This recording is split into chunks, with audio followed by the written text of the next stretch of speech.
Most people think the hardest part of the LSAT is logical reasoning, but reading comp is actually the real silent killer. It looks harmless because you've been reading your whole life, but on the LSAT, it's a trap. If you've ever read an entire passage and realized you remember nothing, if you've ever kind of guessed on 5 questions in a row because they all sounded kind of right, you're not alone. And the solution is not doing 50 more passages hoping you magically improve. That's a total waste of time. The reading comp section is completely beatable once you change how you approach it. And today, I'm going to show you how.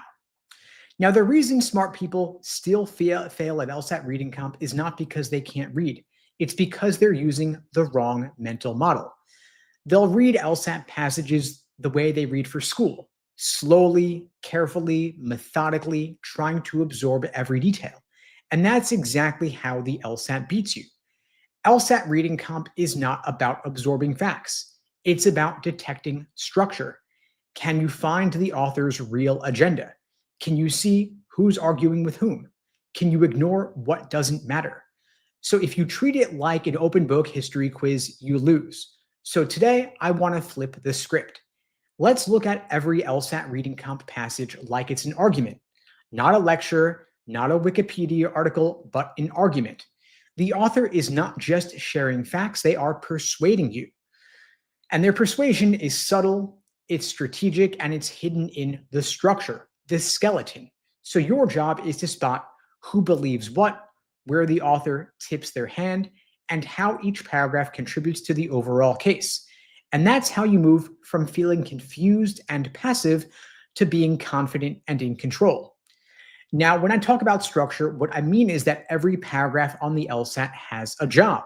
You've got to look for the signals. So when they say, for example, some researchers believe, you're hearing one viewpoint. When they say, however, critics argue, that is the counterpoint. If they say, therefore, this suggests, or clearly, that tells you that's going to be the author's opinion.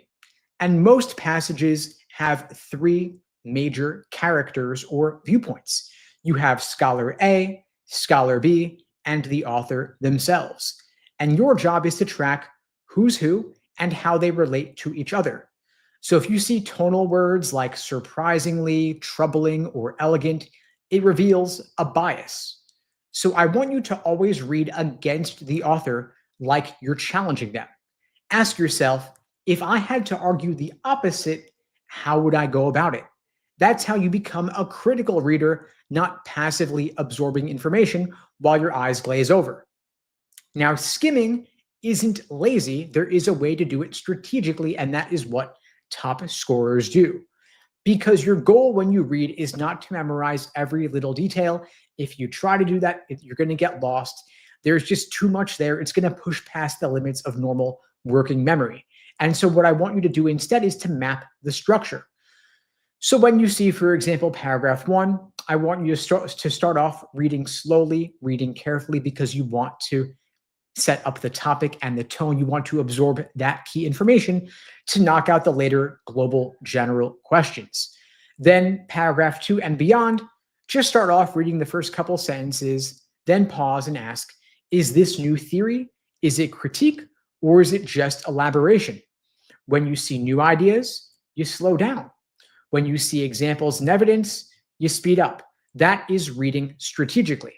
And so if you've ever been in this position, which I know so many of you have, you finished a passage and realized that you didn't remember anything, it's not that you have a bad memory, it's that your method is not good. But if you label each paragraph's role, it becomes suddenly a lot more manageable. Now, a lot of you may have seen my video talking about building a passage skeleton. The reason I talk about skeletons is because your brain can only hold about 4 to 7 chunks of information. So instead of memorizing details, collapse the passage into a simple outline. Paragraph 1 might be background. Paragraph 2 is the old theory. Paragraph 3 is the new theory. And paragraph 4 is where the author reveals that they, in fact, support the new theory. That is it. You are tagging each paragraph with a purpose, not summarizing the content. If you read with that skeleton in mind, you're staying oriented on what matters. You're saving yourself valuable time because you're not needing to reread. and you're preventing yourself from getting fatigued. Now, I want you to build the passage skeleton as you read, not after the fact, because that way, when you get to a question about paragraph 3, you already know exactly where to look. Now, a lot of these topics in reading comp are boring or they're weird. If so, it does not matter. You do not need to know anything about ancient cave art or macroeconomics. You've just got to track who's saying what and how the author uses that information. Once you know the skeleton, the content becomes irrelevant. Structure beats out the subject matter every single time. Now, every reading comp question falls into one of 5 major buckets. The first, where I want you to start, is the main point, primary purpose, global-oriented questions. These are asking you, what is the big picture? The right answer mirrors the author's conclusion, but in different words. It's paraphrased. And the traps will either zoom in too narrowly or they will be extreme in some way. Then you have questions about the author's attitude or tone, telling you how the author feels. You want to look for adjectives to reveal the tone, like troubling, significant, or elegant. But they're going to be big words. They're not going to be subtle. Don't overinterpret to try and fit it if it doesn't fit. Then you have specific detail questions asking you, what did the passage actually say? When you find those, go back to the specific referenced keyword or key phrase in the text. Don't try to rely on your memory or confuse the author with a different scholar. Then the fourth category, we have function and purpose questions, which ask you, why is this part here? What role is it playing? Is it introducing something? Is it contrasting, or is it supporting? Now, you don't want to describe what it says because that's content. You want to explain why it's there. What role does it play? And finally, these are the hardest. You have inference questions asking you what is implied but not stated. You want to stick here to soft, logical inferences that are actually supported by key lines in the text. Don't overextend yourself. Don't go for outside information. But those are the 5 buckets. And once you see the patterns, you're going to stop getting tricked by the wording, because you will know exactly what each question is really testing. Now, you're not going to always find the right answer right away. I wish it were so, but you can eliminate the wrong ones quickly. If you see extreme answers, if you see half-truths, or you see choices referencing outside knowledge. When I see extreme answers, I mean words like always, never, only. Those are usually wrong. All else being equal, we want to gravitate towards more moderate language, because more moderate language is more likely to have been required by the text than more extreme language would be. Half-truths are where the answer is half right, but half wrong. The first half is good. The second half is where it goes astray. It's a distortion. You got to read the choices fully to avoid falling for this trap. Then you have choices involving outside knowledge, where it sounds reasonable, but it wasn't actually in the passage. Now, during your review process, you want to articulate why the wrong answer was wrong. Was it too extreme? Was it twisting or distorting what the author said? Or was it adding new information? If you can review in this way, you will develop the habit of nuance, of critical thinking. You will be able to build your speed and accuracy at the same time, because you won't be guessing any longer. Now let's talk timing. You've got 35 minutes with standard timing for 4 passages, about 8 minutes, 45 seconds each. We can just round it to 9 minutes for simplicity.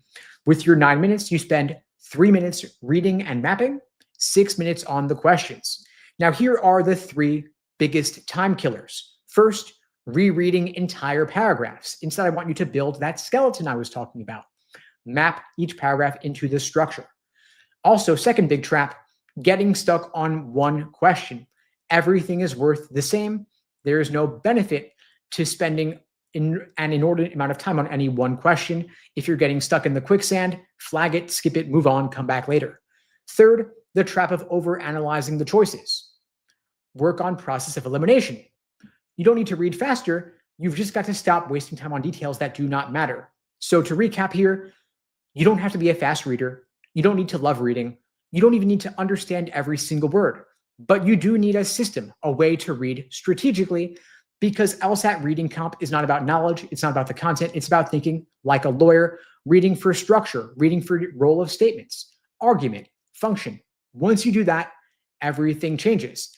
I've seen students go from -7 to -2 in reading comp alone in just a couple of weeks, and some students getting to -0 perfection, not because they had photographic memories, but because they treated reading comp like a debate, noting the different viewpoints. And that's what I want to teach you how to do today. And so we're going to go through several LSAT reading comprehension drills, starting off with main point and structure. I want to encourage you to focus on picking one choice, committing to it, making a decision. Note your answer, A, B, C, or D. When you have your answer, drop it in the chat. If you're not sure, just put a question mark. But again, A, B, C, or D, noting what you think. Main point drills, we're starting off here, then we'll go into other types. So I'm going to read the drill out loud. Then when you have your answer, please drop it in the chat, A, B, C, or D, or a question mark. So number one, though critics dismissed early jazz as chaotic, it redefined musical structure for the century that followed.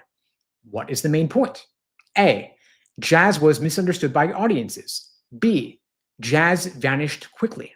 C, jazz reshaped musical form. Or D, jazz lacked structure. A, B, C, or D, when you have your answer, please drop it in the chat. Again, we are solving what is the main point of this passage here.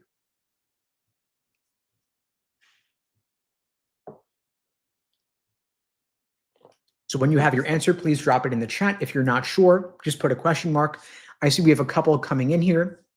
We have Valentina saying C, Jada saying C, Zakia saying C, D, Dessa saying C, Isa saying C, Autumn saying C. Linfully putting a question mark. Thank you for your honesty, Linfully. Tatiana saying C. So a flood of answers coming in. Passion saying C. Okay, so again, C, jazz reshaped musical form. So why are we saying it reshaped? Yuritsa is putting a question mark. Moise is putting C. So we're saying reshaped because in the passage, they're saying redefined. So redefined, reshaped, they're generally rough synonyms. That's why it's a match. Next one, number two. While many believed comets were omens, later astronomers treated them as predictable celestial events. What is the main point? A, comets symbolize change. B, comets are unpredictable. C, astronomers ignored comets. Or D, beliefs about comets evolved with science. So when you have your answer, A, B, C, or D, please drop it in the chat. If you're not sure, just put a question mark. Totally cool. We're all learning here.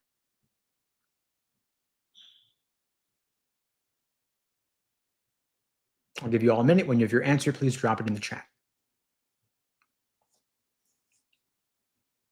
So we have some starting to come in here. We have here Valentina saying D, Tatiana saying D, Dessa saying D, Jada saying D, Isa saying D.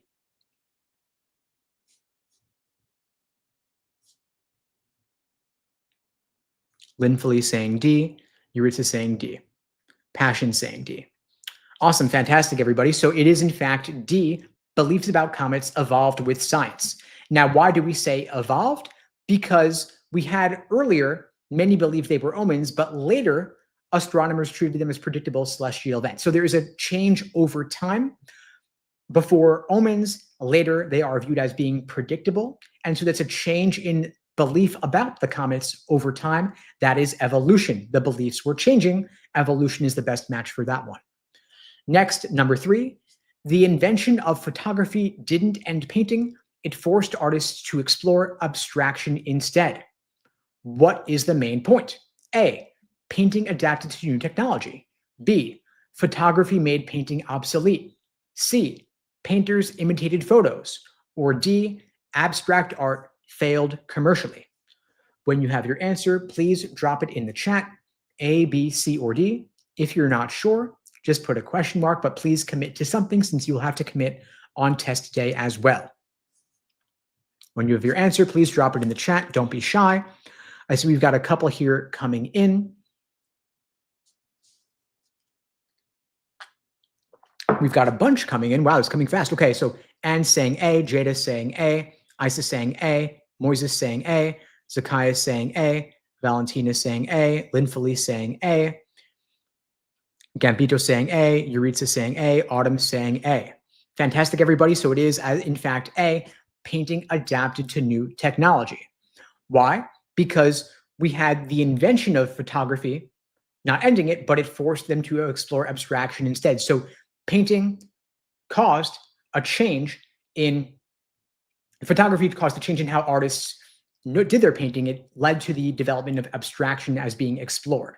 So rather than depicting paintings as realistically as possible, painters started changing in response to photography. That is the adaptation right there. Number 4, archaeological evidence suggests trade networks were far more extensive than ancient texts imply. What is the main point? A, archaeologists distrust texts. B, trade networks were surprisingly vast.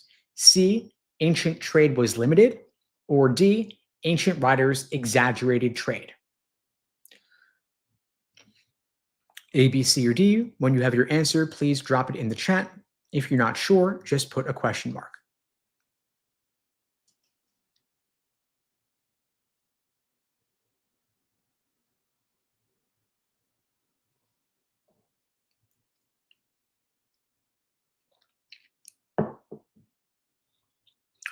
Okay, so we have Anne saying A. We have Linfeli saying D. Jada saying D. Isa saying D.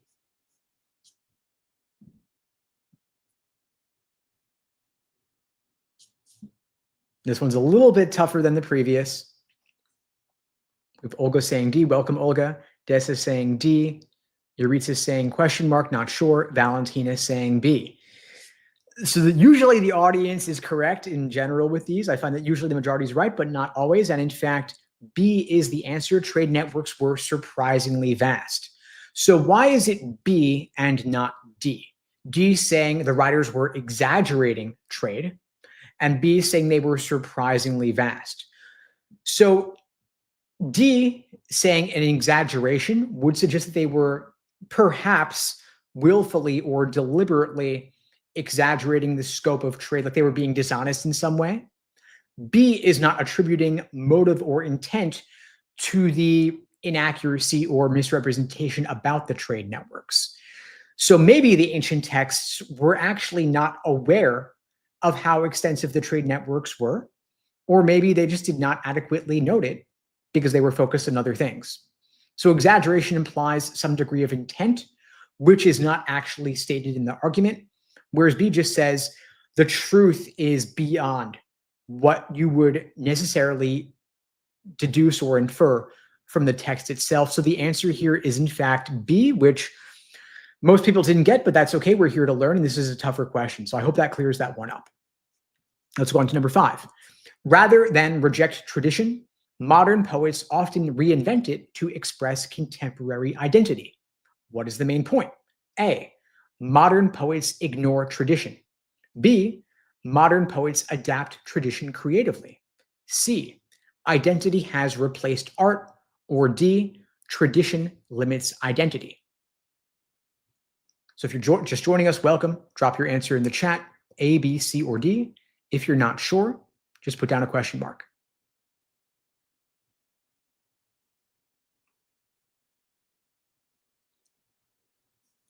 Okay, so we have several answers here coming in.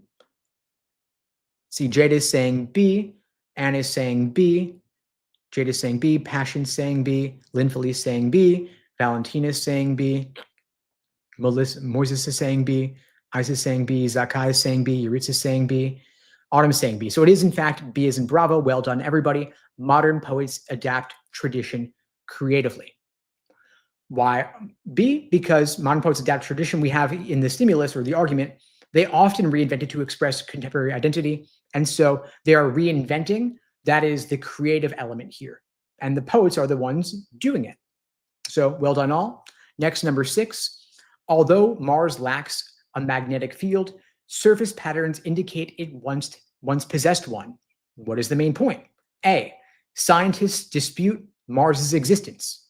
B, Mars's magnetism remains mysterious. C, Mars formerly had magnetic protection. Or D, Mars never had a field. So what is the main point here?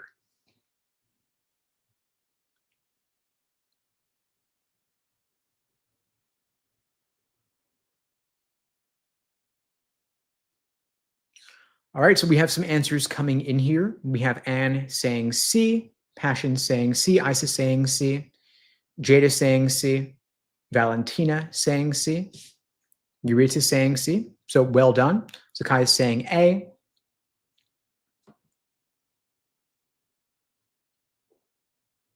Linfully saying C. Well done. Okay, so it is in fact C as in Charlie.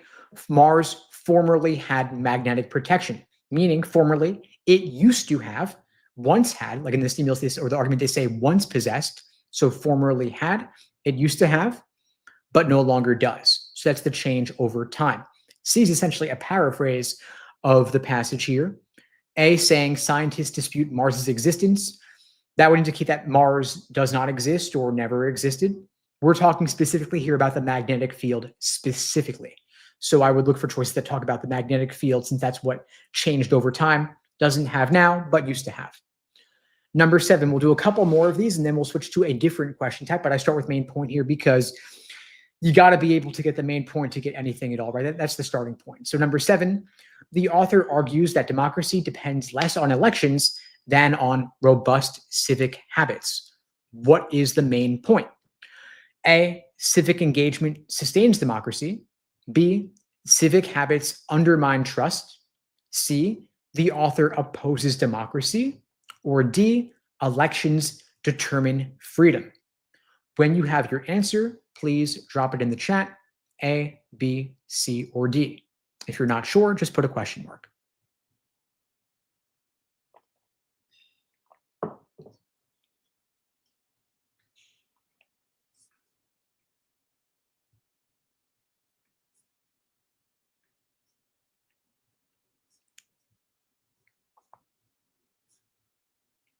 All right, so we have a bunch coming in here. It seems like the audience is somewhat split between A and C. We've got Linfully saying C, Passion saying A, Euritza saying A, Anne saying A, Sakai putting a question mark, not sure, Autumn putting A, Jada putting question mark. This one's a little bit to Isa putting A. Okay, so a little bit trickier, but let's see, mostly A's and question marks, Valentina putting C.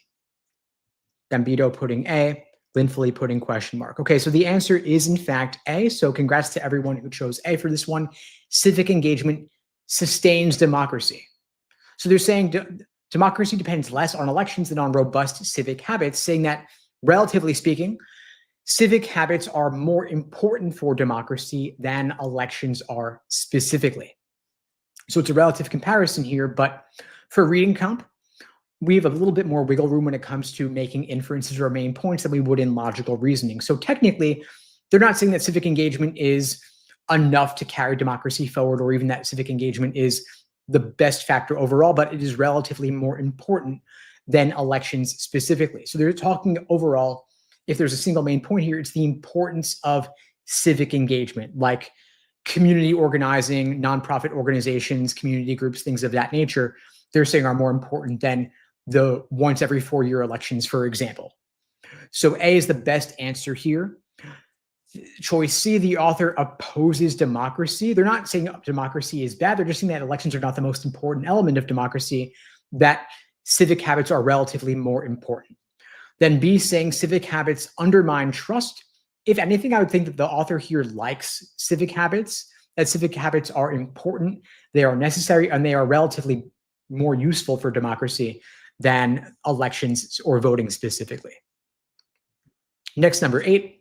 While often portrayed as a sudden revolution, industrialization unfolded gradually through small innovations.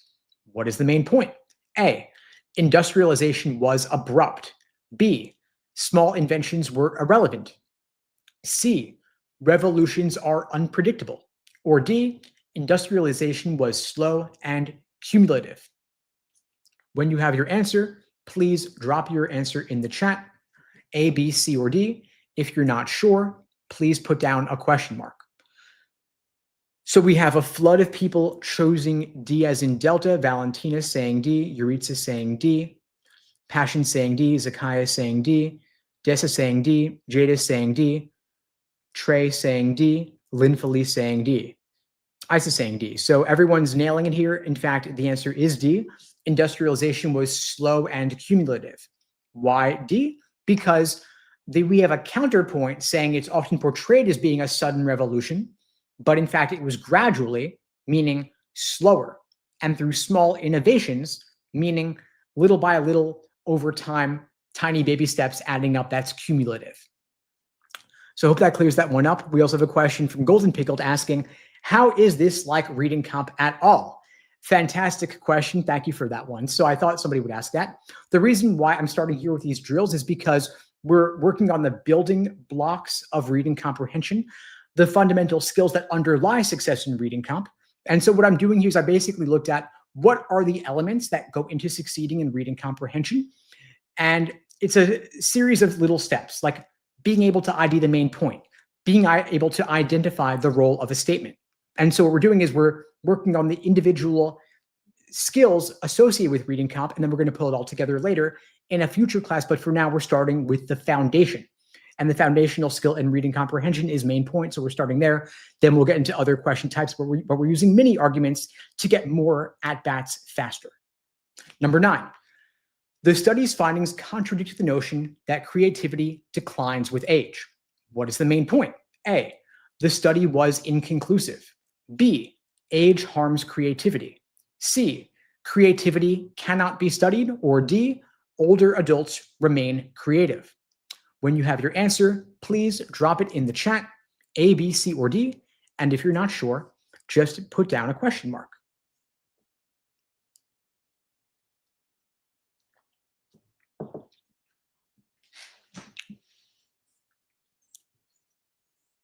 Okay, so we have Anne saying D, Isa saying D, Passion saying A, Zakiah saying A, Jada saying D, Yuritsa saying D, Valentina saying D. Trey saying D. Okay, so the answer is in fact D as in Delta, older adults remain creative, because the study contradicts the idea that creativity declines with age, suggesting that maybe it doesn't decline with age and it continues into age, so the older adults have not lost their creativity, it remains. Now, some folks were choosing A, the study was inconclusive.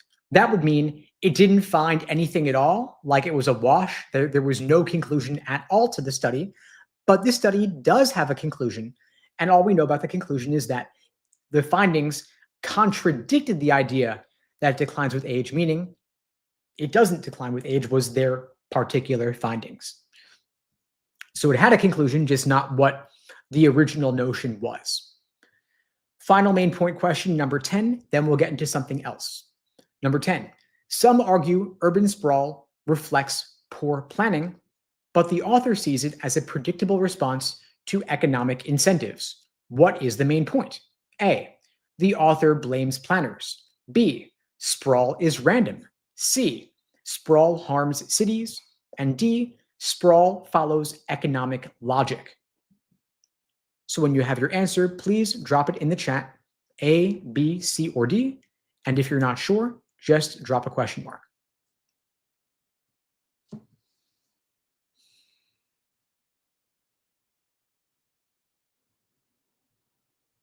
All right, so we've got some coming in here. We have Anne saying D, Lynn Felice saying D, Jada saying D, Yuritsa saying D, Lynn Felice saying D, Valentina saying D. Y'all are nailing it. Fantastic. Passion saying D. All right, so the answer is in fact D, sprawl follows economic logic. When they say in the argument, it is a predictable response to economic incentives. The incentives are the logic, and it is a response, meaning it is following. So you see how the main point is often paraphrased directly in the text. It is the central idea. If the author could leave you with only one main point, what would it be? That is, of course, the main point is the author's opinion. Gambito got it as well, saying D, fantastic. So we've done 10 of these so far. Please drop in the chat if you've been keeping track, if you've been noting your answers. How many did you get right out of these first 10? Did you get 5 out of 10? Did you get 10 out of 10? Did you get 8 out of 10? Did you get 0 out of 10? It's possible, right? So whatever you got out of these first 10, drop it in the chat because data is actionable. You want to know how you're doing because that gives you the signal in terms of where to devote your time going forward. Where should you be focusing? If you got 5 or below out of 10, reading comp's probably a pretty important area to work on. If you got 9 out of 10, 10 out of 10, 8 out of 10, that's really solid. Anything above 7 or above is probably pretty solid. I see here Passion got 8 out of 10. Valentina got 9. Awesome. Trey got 7. Also fantastic. Yuritsa got 8. Jada got 7. Well done, all. Y'all are rocking it. Keep it up. Again, if you're below 7, you definitely want to spend a lot of time on reading comp. It is important. Too many folks too often neglect it, which is why I wanted to teach today's class specifically on reading comprehension. And by the way, folks, if you would like my help on LSAT reading comp or any other part of the LSAT, I'm happy to help you out. I'm offering free LSAT tutoring lessons, private, one-on-one. You can meet with me personally via Zoom and talk through your situation. And we can map out an action plan to help you out. Drop in the chat, unpluggedprep.com/start. The link is pinned in the comments there. It's in the description below this video on YouTube or in my bio on Instagram. I want to meet with as many of you as I possibly can to help you out. Again, the link is unpluggedprep.com/start below this video in the comments, in the chat. And by the way, folks, I don't do any advertising for these free classes. They only grow through word of mouth. And so if you're finding this helpful, please spread the word. Drop the link to my YouTube channel or this very video to your friends in your group chat, in Slack, in Reddit, Facebook, whatever. I want these classes to grow. The more these classes grow, the more of them I will do, the more I will scale these up and offering more of them, maybe 7 days a week, maybe 2 hours a day, maybe 3 hours a day, who knows?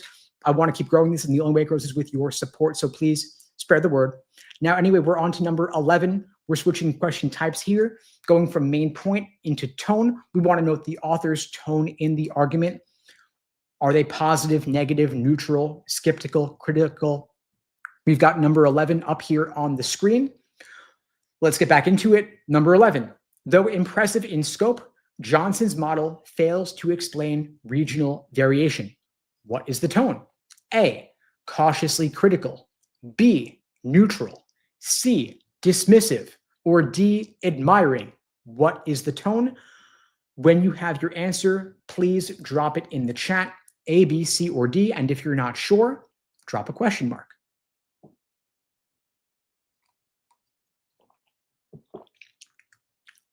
All right, so we have some coming in already. We have Anne saying A, Passion saying A, Valentina saying A, Jada saying A, Trey saying A, Emre saying A. Welcome, Emre. Yuritsa saying A. So A, again, was cautiously critical. That is excellent, fantastic. It is, in fact, the answer. So why is it cautiously critical? Note that oftentimes in reading comprehension, tone is a bit moderate. It's a bit qualified. They're not going to be super extreme, like they totally love it or they absolutely hate it. It will be somewhere in the middle. And so dismissive is a bit negative. Admiring is a bit positive. A is qualified. It's cautiously critical. They're saying, though impressive in scope, that's the cautious part because it's balanced, the model fails to explain. That's the critical part. So they're noting something positive, but also being negative at the same time. So they're both positive and negative. That is the qualification of cautiously critical. Well done. Next, number 12. The article celebrates early suffragists for their strategic brilliance and resilience. What is the tone? A, skeptical. B, detached. C, admiring. Or D, critical. When you have your answer, please drop it in the chat. What is the tone?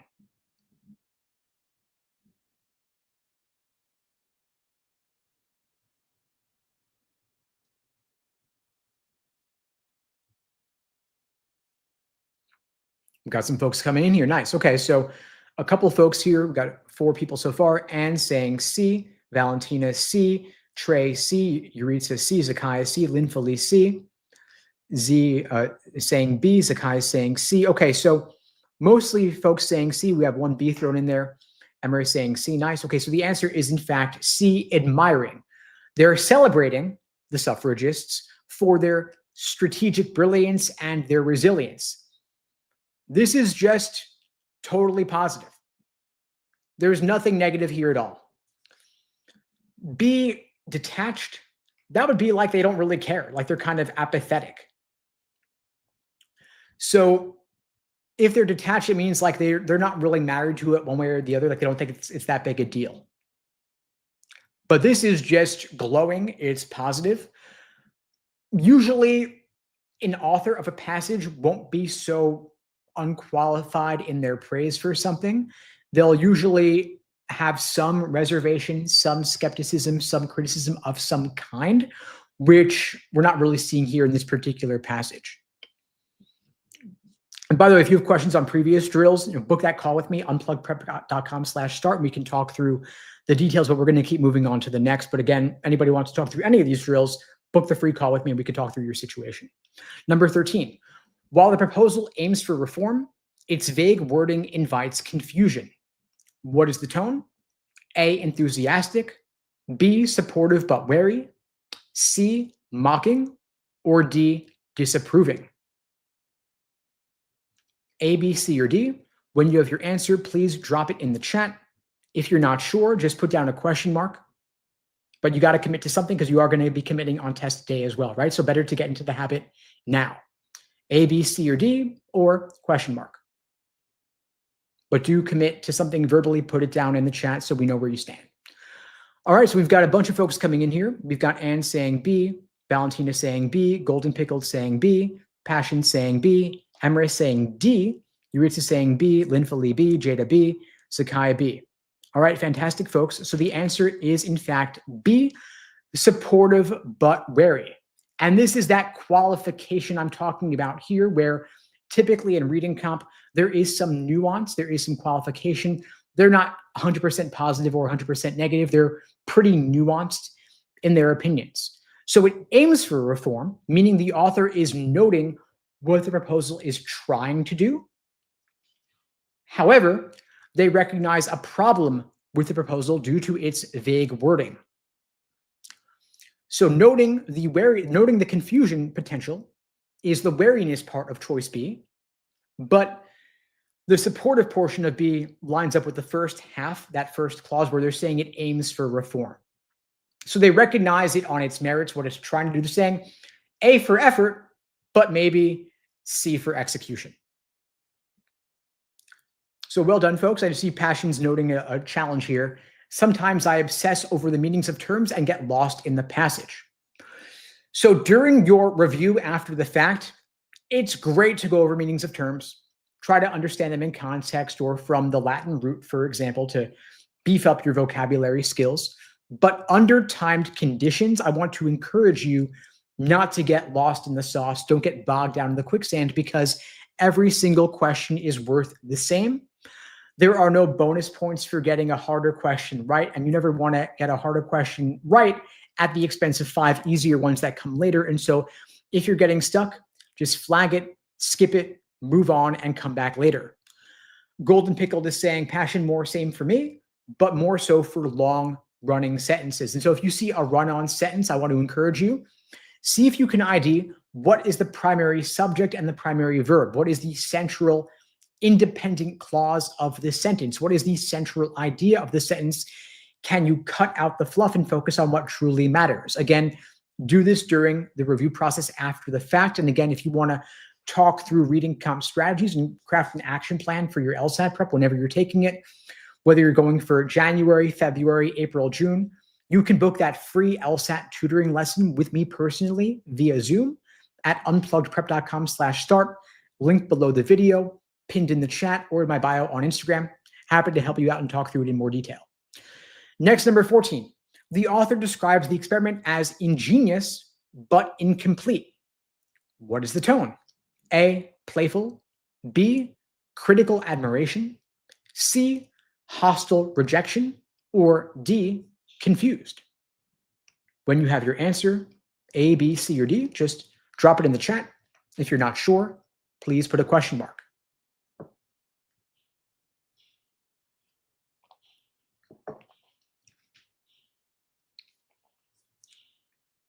Oh, we have some folks coming in here.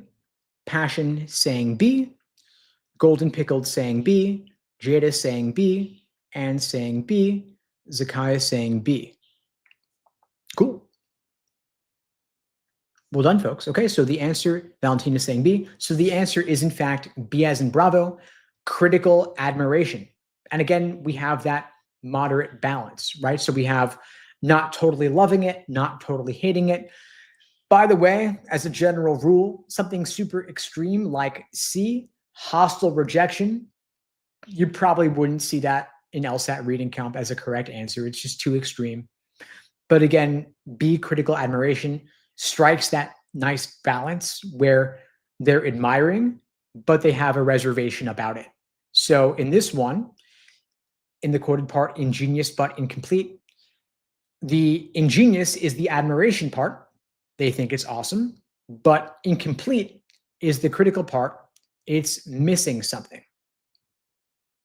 So that's that balance. Yuritsa is saying, I almost said D. Confused. So confused would literally mean like they just don't understand what's happening. Like they're lost, or they're saying the author doesn't, the experiment doesn't make sense to me. I don't get it. That would literally be confused. But here they like it, but they recognize a problem with it, like it's missing something. Next, number 15. Far from condemning automation, the author urges adapting education to complement it. What is the tone? A, pragmatic, B, alarmist, C, dismissive, or D, defeated? When you have your answer, please drop it in the chat, A, B, C, or D. If you're not sure, just put down a question mark, but commit to something.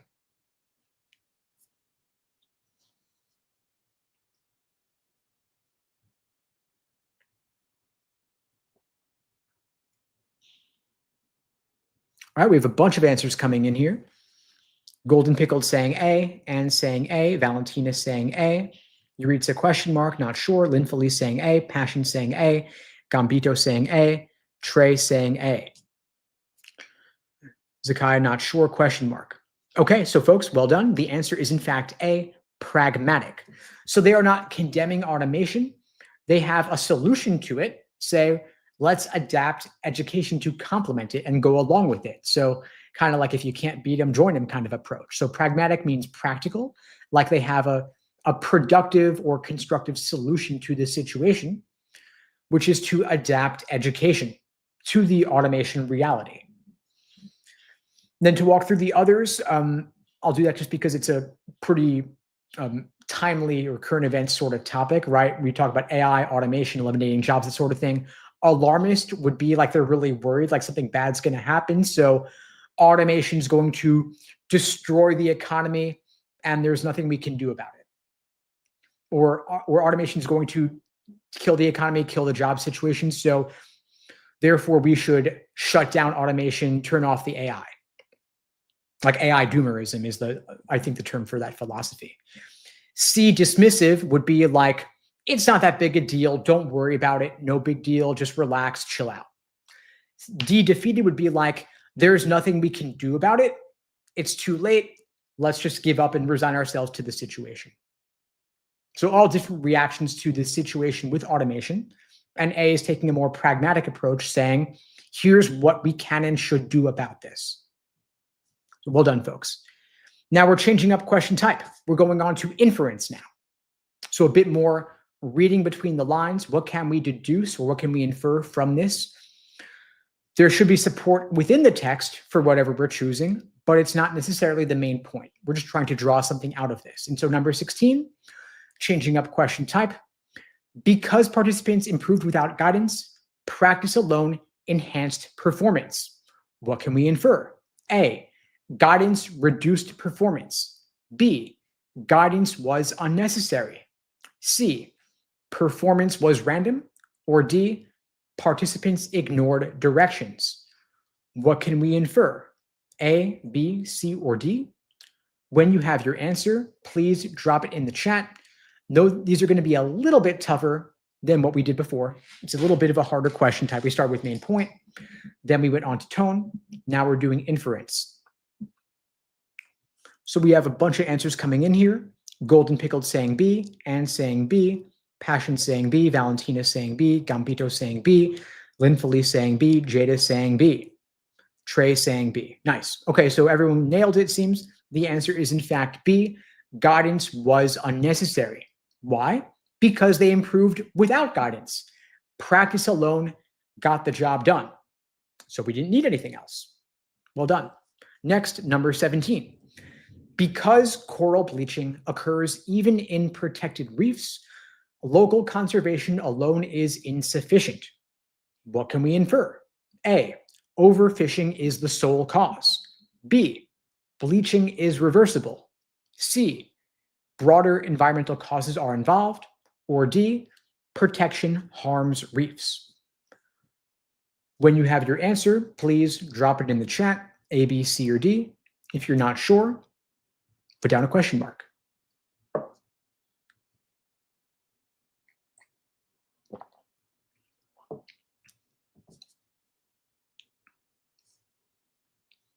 All right, so we have some answers starting to come in.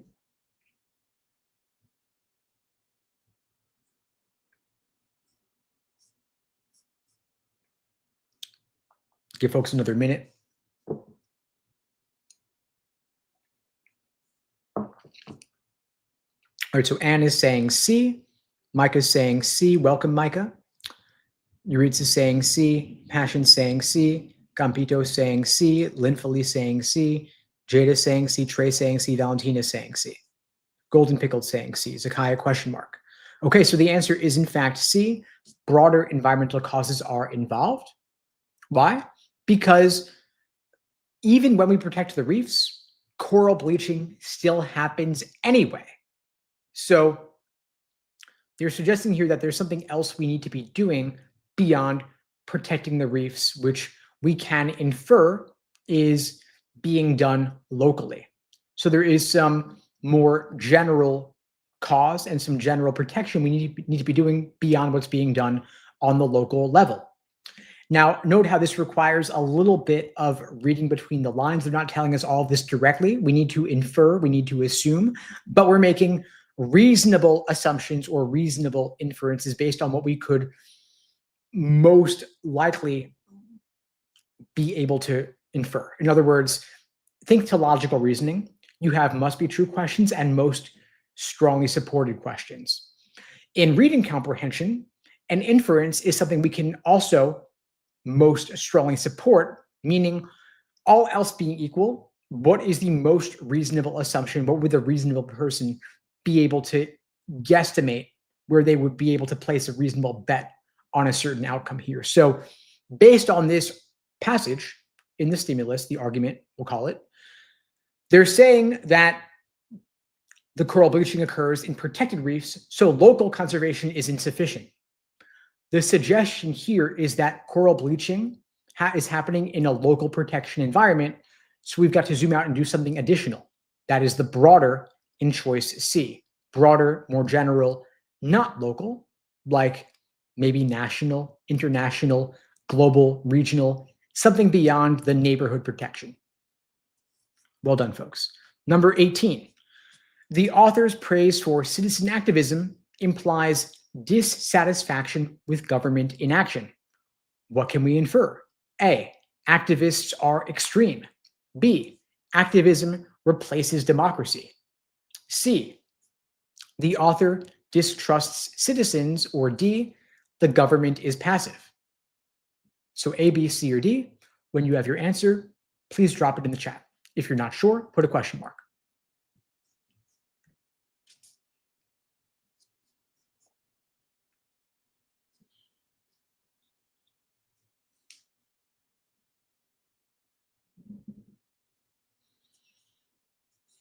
All right, so we have some answers starting to come in here. Golden Pickled saying D, Jada saying D, Passion saying D, Moises saying D, Micah saying D, Gambito saying D, Anne saying D, Zakaya saying D, Valentina saying D. Well done, folks. The answer is, in fact, D as in Delta. The government is passive. Why? In the argument in the passage, we have government inaction. They are dissatisfied with government inaction. Inaction, passive, those are pretty good paraphrases or synonyms. And note how ridiculous some of the other choices are. Like activism replaces democracy. That's a fairly extreme opinion. activists are extreme. They never said that in the argument, right? They said, that, in fact, the author is praising citizen activism. The author distrusts citizens. Again, no, the author is praising the citizens' activism, so they probably like it. It's the government they don't like because they're dissatisfied with government inaction. So the answer then being D. Well done, folks. Number 19. If voters misunderstood the referendum, its overwhelming support may not reflect true approval. What can we infer? A. Voters were coerced. B. Results could be misleading. C. The referendum failed. Or D. Approval was unanimous.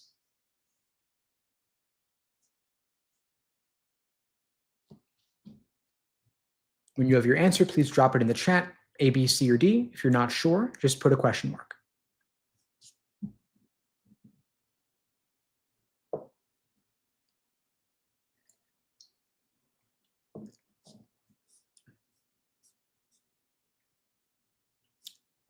Bunch of answers coming in here.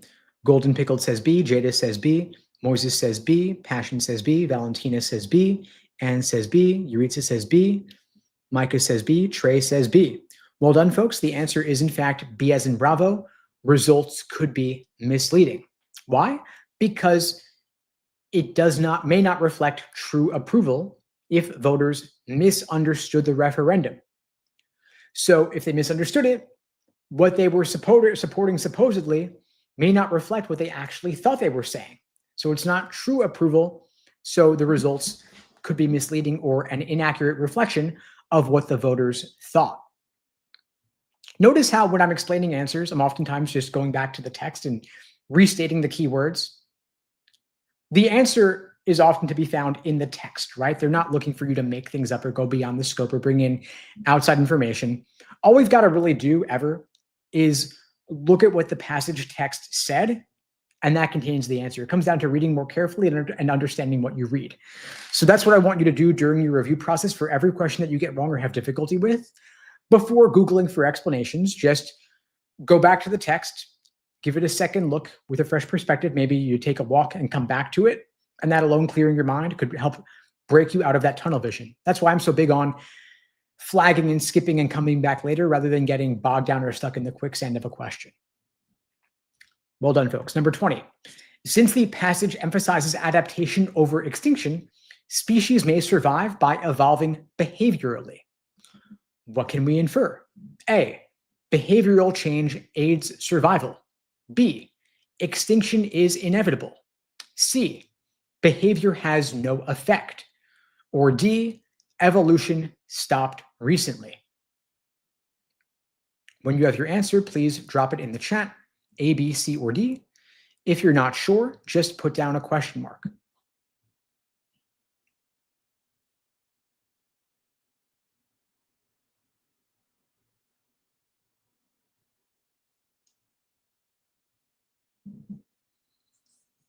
Okay, so we've got some folks coming in here pretty fast here. Yuritsa's saying A. Yuritsa's saying A. Jada's saying B. Moises saying A. Passion saying A. Golden Pickled saying A. Anne's saying A. Zakai's saying A. Valentina's saying A. Micah's saying A. Well done, folks. Trey saying A. The answer is, in fact, A. Behavioral change aids survival. Why? Because they say in the end of this passage, species may survive by evolving behaviorally. And so evolving behaviorally, behavioral change, may aid their survival. That is how they survive. Adaptation over extinction. The way to survive is to adapt. Basics of evolution, right? So that's all A is saying. A is basically restating what was in the text, which is what the answer always is for inference type questions. So A was in fact the answer, folks. So now we've done 20 drills so far. Out of these first 20, how many did you get right? Drop in the chat your accuracy levels. And so did you get 15 out of 20, 10 out of 20, 7 out of 20, 20 out of 20, perfection. What do you get? When you have your calculations or your tally, just drop in the chat how you did. If you got 20 out of 20, of course, that's equivalent to a 180 if we project outwards. If you got 15 out of 20, still not too bad, maybe puts you around a 160. So we have Anne saying she got 18, Passion saying 17 or 18 out of 20. Nice. Yuritsa 15 out of 20. Moises 17 out of 20. Jada 16 out of 20. Valentina 19 out of 20. Awesome. Trey 16 out of 20. Pretty solid, folks. And got 18. Nice. Okay, so folks, you're doing pretty well overall here. I mean, I'm not seeing any major red flags here in terms of accuracy, but of course, these are just drills. Micah, if you joined at 17, we can't penalize you for that. You got 3 out of the 3 that you were here for, so that's pretty solid. That's well done. But keep showing up, keep putting in the work. I think that you're all in a pretty good place here. But again, do not neglect reading comp. It's still a really important element of the LSAT. And by the way, folks, if you are finding these classes helpful, please spread the word. I don't do any advertising for these classes. The only way this grows is through your word of mouth. And the more people who show up, the more of these I will keep doing, the more I will scale them up. I will add on more days per week, more classes per day. I'll bring in other instructors if this grows sufficiently. But the only way it does is through your spreading the word in your groups, your group chats, Discord, Reddit, wherever you hang out, LSAT worldwise. Please spread the word about these classes. I really do appreciate it. We'll get into more reading comp passages going a bit deeper the next time that we cover reading comp, maybe later this week. And by the way, folks, what other topics would you like me to cover in these free classes? More reading comp, more logical reasoning? Is there a certain question type, a certain topic that you would like me to add to the agenda? I want to make these classes helpful for you, what you want to work on, what you feel you're struggling with, any particular pain points. So please drop your requests for topics in the chat and I will cover them in a future class. I'm designing these around your needs, your requests. Happy to cover anything and everything eventually, but the agenda is open for in terms of what we cover tomorrow. Next time I see Anne is saying she wants to do weekend. Valentine is saying, when do we do full reading comp passages? Maybe next time. Happy to do that. Happy to get into it more. But anyway, let's do another couple of drills before we wrap up. What do you say? Number 21. The author's reference to undocumented innovation implies major contributions remain unrecorded. What can we infer? A, historical records are incomplete. B, records exaggerate progress. C, innovation seized. Or D, the author distrusts invention. So when you have your answer, please drop in the chat A, B, C, or D. If you're not sure, just drop a question mark.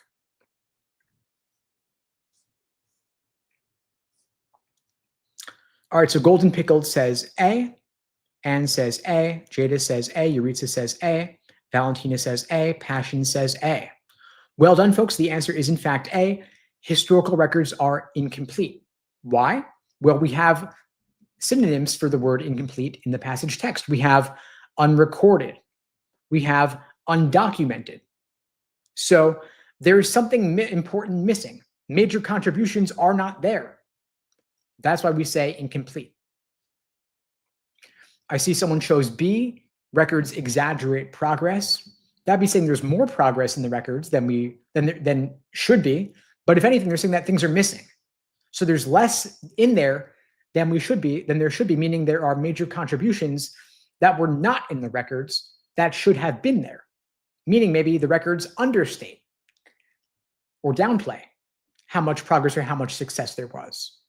So A is in fact the answer. Well done, folks. Let's do another one. Number 22, because the study controlled for income, but still found differences, income alone cannot explain the effect. What can we infer? A, other factors contribute. B, the effect is illusory. C, the study was biased. Or D, income determines outcomes. When you have your answer, please drop it in the chat, A, B, C, or D. If you're not sure, just put a question mark, but commit to something. Okay, A, Golden Pickle says A, Passion says A, Gambito says A, Yuritsa says A, Jada says A. So A, other factors contribute. Micah says A as well. Awesome. The answer is in fact A. Income. Why? Because income alone cannot explain the effect. They controlled for income, but despite that, they still found differences. And so there must be some other additional factors that contribute to the effect, whatever it is. So something is missing some other consideration. If not income, maybe age, maybe location, maybe climate, maybe geography, who knows? But there is probably multiple other additional factors that contribute to the differences, the effect, whatever it might be. So well done, folks. Thanks for joining. Let's see, in terms of, I know there were some people requesting other topics to cover in the future, so I'm just going to recap those and maybe figure out what we could do next time. So we've got Valentina requesting extensive flaw question types. Zakai is saying more inference. Jada is saying reading comp, comparison passages, and or science. Micah saying logical reasoning. All right, so we will cover every and all of these, any and all, of these topics in the coming days and coming weeks. I will post on YouTube in the live section, in the live tab, what tomorrow's class will be. So please tune in tomorrow at 2 p.m. Eastern Time, 1 p.m. Central, 11 a.m. Pacific. We're doing these every single weekday for the foreseeable future. If you'd like me to help you out more and go a bit deeper on your situation, you can book a free LSAT tutoring lesson with me personally at unpluggedprep.com/start. Link below the video on YouTube, link pinned in the comments in the chat, link in bio on Instagram. And again, please tune in tomorrow, same time, 2 Eastern, 1 Central, 11 Pacific, for more free LSAT classes. And again, please spread the word. The only way this grows is through word of mouth. In the meantime, I wish you all the best and take care.